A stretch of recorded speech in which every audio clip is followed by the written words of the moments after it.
L'amour parfois peut sembler être une énigme car il y a tellement de façons de l'exprimer. Des façons qui peuvent être très complexes et oppressantes. Dans ce cas d'ailleurs, est-ce toujours de l'amour? Dans le fond, comment faire pour s'aimer correctement? Aujourd'hui, je veux te parler du concept de l'amour inconditionnel. Bonjour à toi, je suis Jessie Govindama et parmi mes nombreuses casquettes, je suis coach en développement personnel, bibliothérapeute et praticienne de soins aquatiques Atma. Mon objectif est de t'aider à te reconnecter à ta propre puissance intérieure pour t'épanouir dans toutes les sphères de ta vie. Notre manière d'aimer est souvent conditionnée par nos expériences passées. C'est-à-dire l'image qu'on a eue du couple de nos parents, par notre culture, notre environnement social, voire même par les idéaux véhiculés par les films.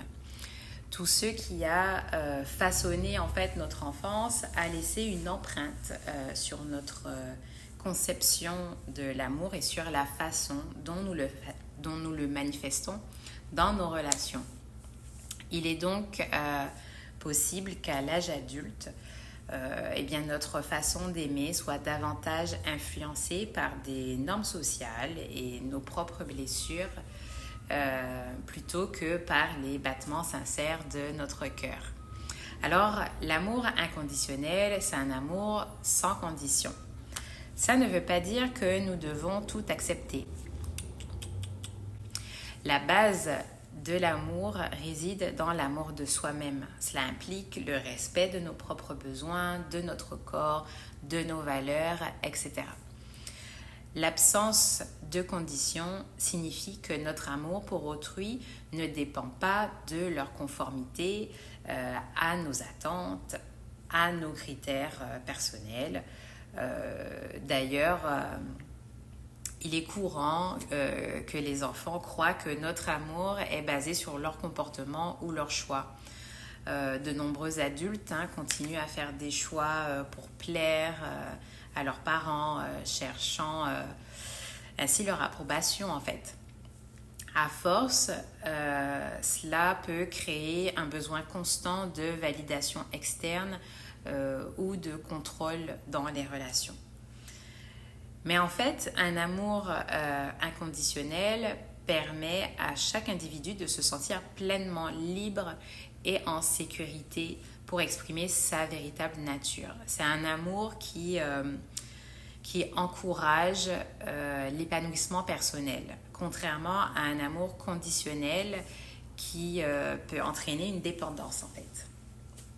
Donc pour se rapprocher de cet amour authentique, on peut faire 3 choses. La première consiste à reconnaître et à guérir nos blessures émotionnelles.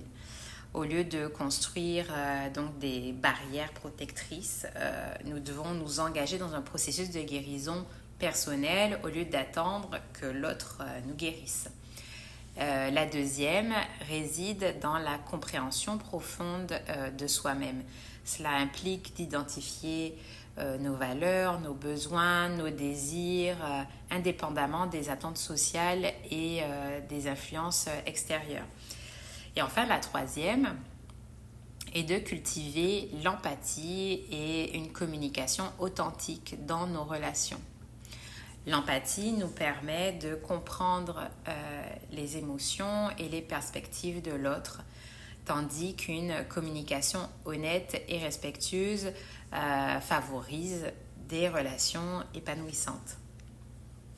Alors, je vous encourage à entreprendre ce voyage intérieur vers un amour plus authentique, un amour qui ne cherche pas la fusion, la dépendance ou le contrôle, mais qui célèbre la liberté et la croissance personnelle.